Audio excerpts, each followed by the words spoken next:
Dr. Pedro Bere, que é psiquiatra, é psicoterapeuta, professor da Fevale também, foi convidado por nós aqui para conversar com a gente. Dr. Pedro, em primeiro lugar, bom dia, obrigado pela presença aqui no Super Sábado.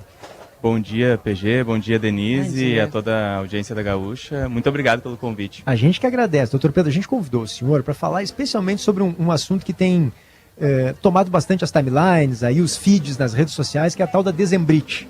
Né, que não é um termo científico, claro, não é um termo técnico, mas as pessoas têm usado esse termo para se referir a uma sensação de aflição, de angústia nessa época do ano, agora em dezembro, com o final do ano se aproximando, porque tem muitos ciclos sendo fechados, então muitos compromissos a serem atendidos e novos ciclos a serem abertos, portanto as pessoas já estão na perspectiva do que vão fazer, do que precisam atender no próximo ano.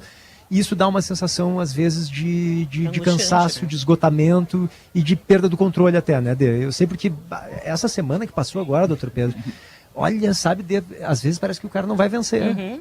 É tanta coisa para fazer que teve um momento, assim, que eu deitei na cama e disse, meu Deus, cara, acho que eu não vou dar conta. No fim, a gente dá a conta.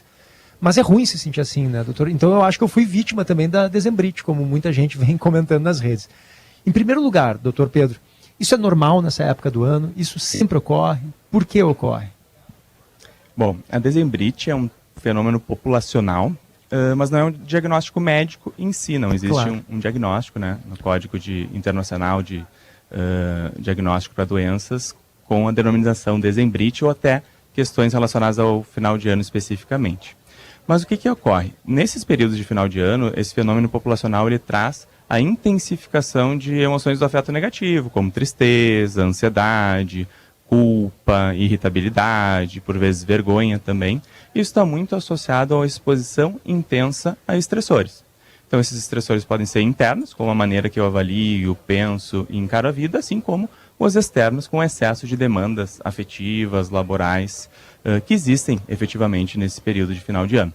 E por que nessa época do ano esses estressores eles se intensificam, né? Exatamente. Perfeito. Eu entendo isso de uma maneira bem multifatorial. Existem as percepções internas, né? Então, pessoas que têm uma tendência à personalização de eventos negativos, se responsabilizam excessivamente por coisas que não aconteceram como esperado, pessoas que julgam excessivamente as experiências, estão sempre avaliando e tentando dar notas para si mesmo e para os outros em termos dos processos afetivos e de trabalho, pessoas que tendem um pensamento muito dicotômico, tudo ou nada, ótimo ou péssimo, deu certo ou não deu, e se focam em algo específico que acabou não acontecendo, talvez uma meta para o ano que não se concretizou, e generalizam essas emoções negativas para todo o resto da experiência, da vivência, que certamente não é totalmente negativa.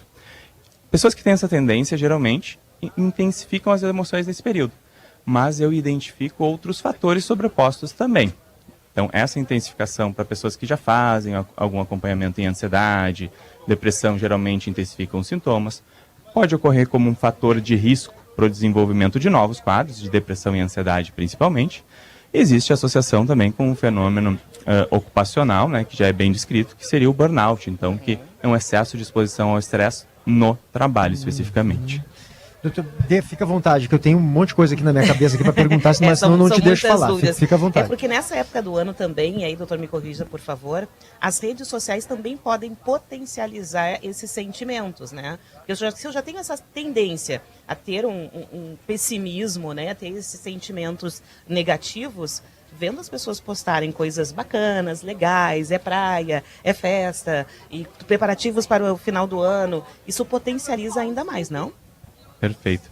As redes sociais ativam de uma maneira muito intensa uma distorção cognitiva que a gente denomina de comparações injustas. Eu comparo algo do outro com algo em mim, mas na verdade essas comparações elas não são proporcionais. Então eu comparo a viagem do outro com o meu trabalho, o sucesso da promoção de carreira com talvez a minha insatisfação com o meu cargo atual, uma questão familiar, do casamento, dos filhos, com questões minhas, quando na verdade a gente está comparando pequenas porções recortes, da vida e não, né, o todo. Recortes, exatamente. Perfeito. E a rede social, ela na verdade é composta de recortes selecionáveis, né? A gente não vê tantas questões negativas, geralmente, nas redes sociais. Perfeito. A gente tem, doutor Pedro, nessa época do ano, como a gente estava dizendo antes, né, uma quantidade de compromissos que é maior. Por quê? Porque tem, desde as compras que tem que fazer, até eventos, né, seja familiares, seja de trabalho, seja... Quer dizer, tanto que o trânsito nessa época do ano, ele tradicionalmente se intensifica muito, né, mesmo em horários que não são de pico. Por quê? Porque as pessoas estão fazendo mais coisa, e aí já começou férias escolar das crianças, e aí os pais estão indo levar as crianças, enfim, para situações de entretenimento. Quer dizer, esses compromissos todos fazem com que a cidade fique mais agitada, inclusive. E aí por isso que a gente tem a sensação, como eu disse antes ali no início, de que, pô, não vou vencer essa semana, tem coisa demais. Porque ainda tem no trabalho muita gente pedindo mais coisa, porque tem um relatório, daqui a pouco tem que fechar. É uma loucura, final de ano.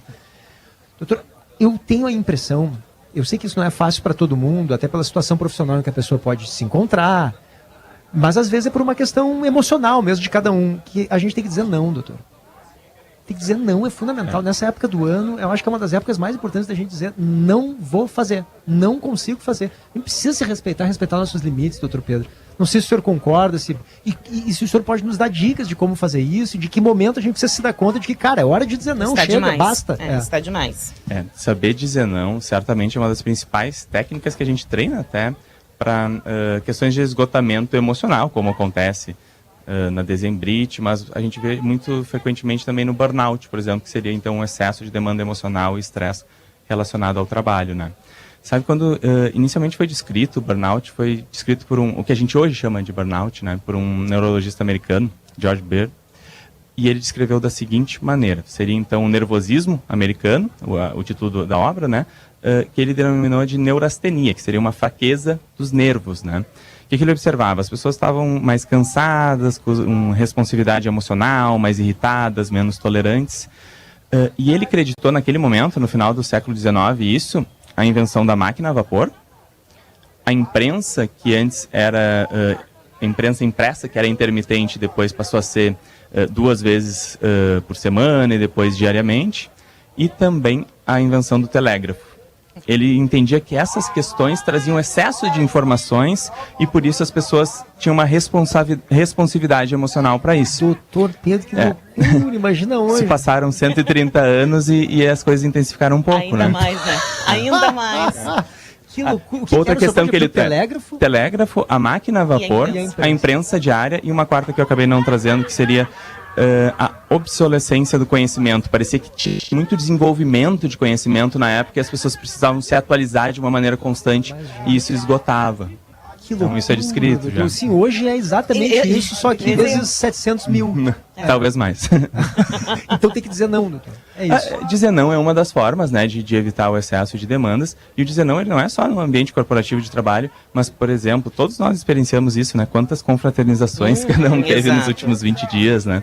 Então, eu, por exemplo, hoje tenho mais uma, amanhã outra, e assim vai. E isso intensifica também. Porque uma das questões que está associada ao esgotamento emocional, mesmo nós somos seres sociais, mas a exposição intensa a pessoas esgota emocionalmente. Tanto que as profissões que mais esgotam, profissionais da saúde, a questão associada a toda a formação pedagógica, professores de nível básico, até mesmo superior, e segurança pública, tem intensa exposição a pessoas, né? Contato intenso com pessoas. Gente cansa. A gente emocionalmente precisa se preparar para acolher o outro, Perfeito. né? Perfeito, sim, é sempre algum tipo de exigência, né? Quando tem convívio com alguém, a gente tem que se doar de alguma maneira, né? E isso, claro, cansa. Tem um ouvinte nosso falando aqui, a Lisiane, na verdade, Lisiane Fonseca, ó, que delícia esse programa, Alto Astral, bababá, nesse lugar amado pelos porto-alegrenses, está se referindo à Redenção. Ela diz, o dezembro me cansa e eu mal consigo curtir o clima de Natal. É isso, dezembro é para ser um momento também de celebração. A gente tem as festas, né? Assim que a gente chama o Natal e o Ano Novo. Cara, chega um momento que falta 3 dias pro Natal e a gente tá tão cansado que não tá conseguindo curtir. Doutor, qual é a importância de poder curtir, né? Poder se envolver emocionalmente com momentos que são especiais, que envolvem família, que envolvem pessoas amadas, enfim. Isso também pode nos ajudar a reduzir esse estresse e essa sensação de que a gente não vai dar conta? Com certeza. Então, para reduzir a exposição ao estresse, algo que a gente usa muito, assim, seriam técnicas de medicina do estilo de vida, que quando a gente fala genericamente, a grande maior parte das pessoas sabem que são hábitos saudáveis, né? Então, higiene do sono, redução do consumo de álcool, diminuição de exposição ao estresse ao trabalho, evitar que o trabalho ocupe outros componentes da vida, mas também dentre as técnicas que a gente tem de medicina do estilo de vida está o contato social positivo. O que é contato social positivo? Estar com pessoas que têm uma energia positiva, nos fazem bem simplesmente por estar do lado da pessoa. Às vezes a gente não precisa falar nada e se sente bem. Perfeito. Doutor Pedro, foi um prazer receber o senhor aqui. Que bom que o senhor pôde vir aqui presencialmente aqui na Redenção, nesse super sábado especial aqui, que está celebrando, mais uma celebração, o início do nosso verão. Foi um prazer receber o senhor. Muito obrigado pelas orientações, pelas explicações. Eu que agradeço a oportunidade. Um ótimo final de ano a todos. Muito obrigado. Obrigada, doutor. É isso, né, PG?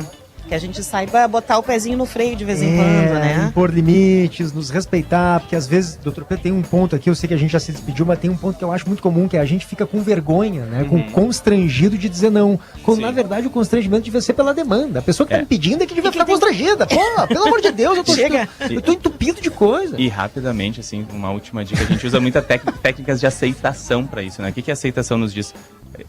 Acolha a experiência e não julgue. Então não me julgue por dizer não e simplesmente viva a experiência do final do ano da maneira que é possível, né? Claro, faça o melhor isso. que poderia ser. E que seja um momento bom, né? Para que fique um momento legal. É isso. Muito obrigado, doutor Pedro Béria, psiquiatra, psicoterapeuta, professor da Fevale. Foi um prazer receber o senhor. Muito obrigado.